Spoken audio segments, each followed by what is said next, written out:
अस्सलामुअलैकुम। इस उम्मीद और इस दुआ के साथ कि आप सब लोग खैरियत से होंगे। आज की मेरी वीडियो कटिंग्स पे है। आप इस टाइम पे भी किन प्लांट्स की कटिंग्स ग्रो कर सकते हैं और किस तरह से अपने प्लांट्स को मल्टीप्लाई कर सकते हैं। कौन कौन से प्लांट्स हैं जिनको इस टाइम पे कामयाबी से आप प्रोपिगेट कर सकते हैं कटिंग के थ्रू।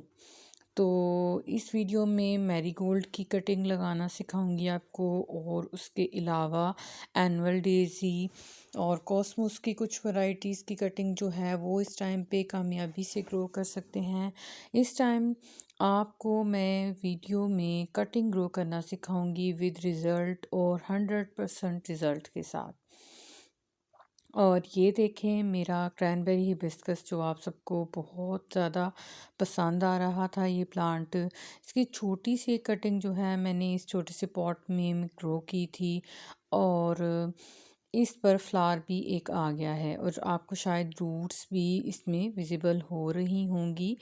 और इस कटिंग को जब मैंने ग्रो किया था तो इसके ऊपर बर्ड्स छोटी छोटी सी विज़िबल हो रही थी, तो मैंने वैसे ही कटिंग को ग्रो कर दिया। ये देखें इसकी वाइट वाइट सी रूट्स आपको नज़र आ रही होंगी, ड्रेनेज होल में से भी बाहर आ रही हैं।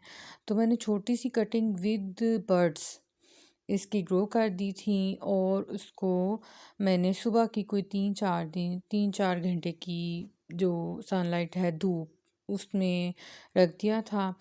और पानी जो है इसको मॉडरेट देना है। गार्डन सॉइल वही है, मेरे गार्डन की जो पुरानी मिट्टी होती है उसको मैं यूज़ करती हूँ, लेकिन वो मिट्टी बहुत अच्छी क्वालिटी की है।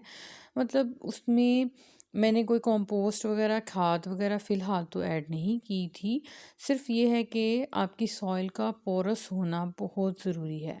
फिर ये देखें जो बेबी सनरोज़ बहुत ही खूबसूरत सा एक सक्लेंट होता है, उसकी कटिंग सिर्फ 1 वीक पहले मैंने इस छोटे से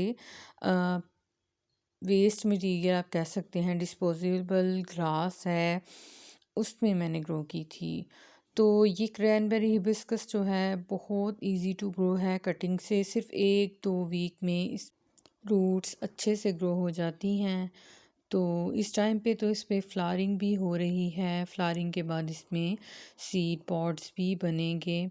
बहुत से सीड्स जो हैं वो मेरे जो मदर प्लांट है उस पे सीड्स भी बन रहे हैं, लेकिन मैं साथ के साथ इसको कटिंग से इसलिए इस टाइम पे प्रोपिगेट कर रही हूँ, इसकी कटिंग्स इसलिए लगा रही हूँ कि ये एक थोड़ा सेंसिटिव प्लांट है कोलियस की तरह। अगर इसको सर्दी से बचाना है तो हमें इसके ज़्यादा से ज़्यादा प्लांट्स अपने गार्डन में मुख्तलिफ़ जगह पे ग्रो करने पड़ेंगे। मतलब कुछ ऐसी जगह हो बिल्कुल ब्राइट सनी सारे दिन की धूप में आप ट्राई करें।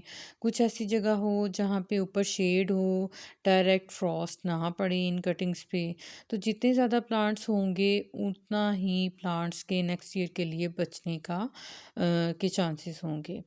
तो ये देखें ये मैरीगोल्ड की कटिंग्स जो हैं मैंने जो सीड से इसकी सीडलिंग्स तैयार की थी, वो प्लांट शिफ्ट करने के बाद जब थोड़े से बड़े हुए बर्ड्स और फ्लावरिंग से पहले मैंने उनके ऊपर से 2-2 3-3 इंच की कटिंग्स जो हैं वो ली।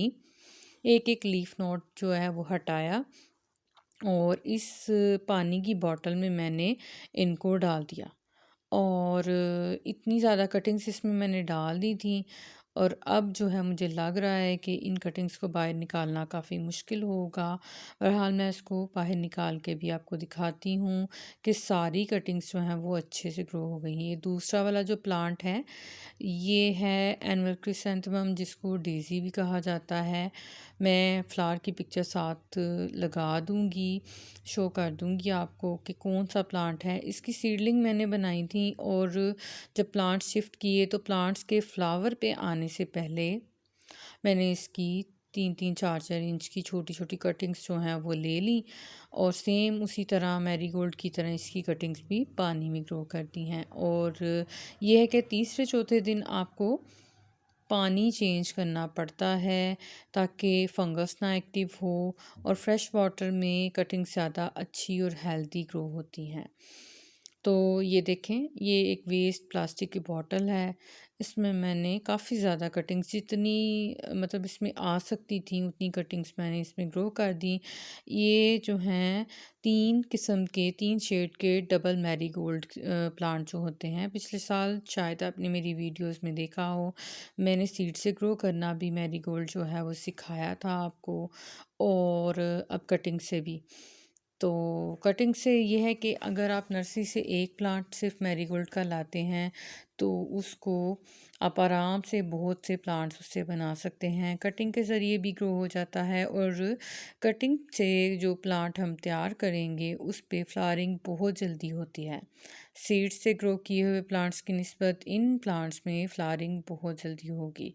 देखें, मैं आपको सारी कटिंग्स अलहदा करके दिखाती हूँ कि ये सारी कटिंग्स जो हैं वो अच्छे से रूट्स बना चुकी हैं और ट्रांसप्लांटिंग के शिफ्टिंग के काबिल हैं। अब मैं इनके लिए अच्छी सी एक सॉइल बनाऊंगी जिसमें थोड़ी सी कंपोस्ट ऐड करूंगी, और उसके साथ जो है हम कोकोपीट भी थोड़ी सी ऐड कर लेंगे। तो अब इसको मैं उसमें ग्रो कर दूंगी, छोटे छोटे कप्स में या प्लास्टिक के पॉट जो हैं उनमें मैं इनको शिफ्ट कर दूंगी। और फिर आता है हमारा बेबी सन रोज़। इसकी कटिंग मैंने पिछले वीक में अब मैंने आपके साथ रोज़ प्लांट की कटिंग्स ग्रो करना सिखाई थी, उसी दिन इसकी कटिंग्स मैंने ग्रो की थी। तो रोज़ प्लांट की भी कटिंग बहुत अच्छे से ग्रो हो गई हैं, उसका भी अपडेट मैंने शेयर किया था।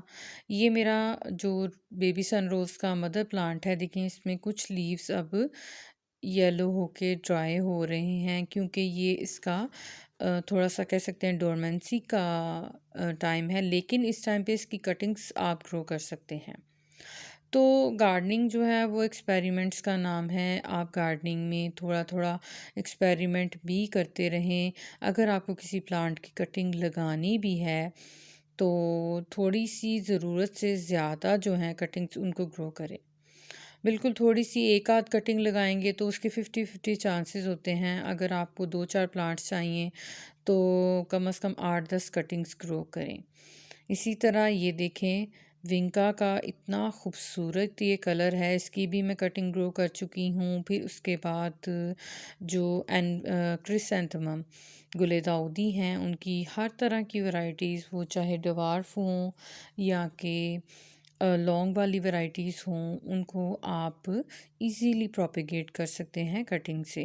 और ये है कि इस टाइम पे इन पे बर्ड्स आ रही हैं। अगर इनकी कटिंग्स को आप फास्ट ग्रो करना चाहते हैं तो थोड़ी इसकी पिंच कर दें इनकी बर्ड्स को, और थोड़ा जल्दी स्पीड अप हो जाएगा रूटिंग का प्रोसेस। और ये मेरा एक देसी रोज़ है। देसी रोज़ जो है वो 2 कलर्स में आता है, एक लाइट पिंक कलर में और एक रेड में। कॉमनली आपने रेड कलर में देसी रोज़ तो देखा होगा, लेकिन मेरा ये लाइट पिंक कलर का जो देसी रोज़ है ये मैंने कटिंग से बहुत बार प्रोपेगेट किया है, और इसकी खुशबू इतनी खूबसूरत है, देसी रोज़ जैसी ही। जैसा ये रेड कलर का देसी रोज़ होता है, उसी तरह इस वाले पिंक रोज़ जो है उसकी फ्लावरिंग होती है। इसका फ्लावर ये है कि ज़्यादा मल्टी पेटल नहीं होता, लेकिन इसकी खुशबू बहुत अच्छी होती है। इस टाइम पे ये मेरा प्लांट जो है, मेरे फर्टिलाइज़र जो मैंने ऐड किए थे लास्ट वीक आपके साथ, सॉरी लास्ट मंथ आपके साथ मैंने वीडियो शेयर की थी, आप इस टाइम पे भी उन्हीं फर्टिलाइज़र्स को रिपीट कर सकते हैं। मैंने कॉफ़ी और चाय से बनाए जाने वाले फ्री के फर्टिलाइज़र्स इन पे यूज़ किए थे, और ये समझ लें उनका एक अपडेट है कि कितनी प्यारी फ्लावरिंग जो है इस पे हो रही है। मेरा ये प्लांट फ्लावर्स से इस टाइम पे भर गया है। रोज़ ही इस पे कम से कम 6-7 फ्लावर्स जो हैं वो खिलते हैं, और पुराने फ्लावर्स जो हैं वो स्पेंड होते हैं, और नई बर्ड्स साथ के साथ बन रही हैं। तो ऑर्गेनिकली भी अगर आप अपने प्लांट्स को लेके चलें तो आपको बहुत अच्छा उसका रिज़ल्ट मिलेगा। इस टाइम पे इन फ्लावर्स का साइज़ भी बहुत इंक्रीज़ हो रहा है, काफ़ी अच्छे बड़े साइज़ के फ्लावर्स जो हैं वो आ रहे हैं। इस प्लांट के पास से गुज़रते हुए ही इतनी प्यारी खुशबू हर तरफ से आती है कि बहुत खूबसूरत लगता है ये मेरे प्लांट्स का कॉर्नर। तो आप भी अगर आपके पास ये देसी रोज़ हैं तो इनकी कटिंग को ग्रो कर सकते हैं, क्योंकि जनवरी फरवरी तक इसकी कटिंग को, गुलाब की कटिंग को आप इजीली ग्रो कर सकते हैं। लेकिन इंग्लिश रोज़ जो है, मैंने अपनी लास्ट वीडियो में भी बताया था आपको कि इंग्लिश रोज़ कटिंग से नहीं ग्रो किया जा सकता। सिर्फ देसी रोज़ जो हैं या क्लाइंबिंग रोज़ जो बेलों वाले गुलाब के प्लांट्स होते हैं, गुलाब की बेलों वाली वैरायटीज़ हैं, उनको आप कटिंग से इजीली इस टाइम पे ग्रो कर सकते हैं। तो ये है कि जो देसी रोज़ हैं उनके अलावा इंग्लिश रोज़ जो हैं उनको आप सिर्फ ग्राफ्टेड प्लांट्स ही